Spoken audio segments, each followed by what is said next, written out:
რასაც ხა ვიღებ, ეს სიდან არ ცვივა.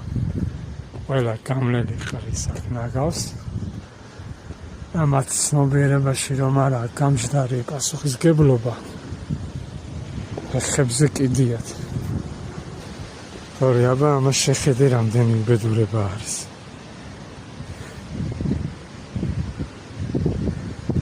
ამას როგორც ზევიდან ისე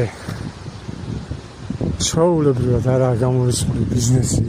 ეს უკვე ბიზნეს ობიექტებია.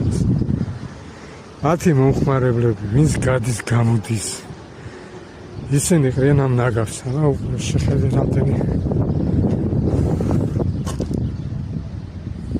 ეს ხარი ნაგავის სამშენებლო. ვიღაცამ დაყარა, ხო ფაქტია რომ დაყარა.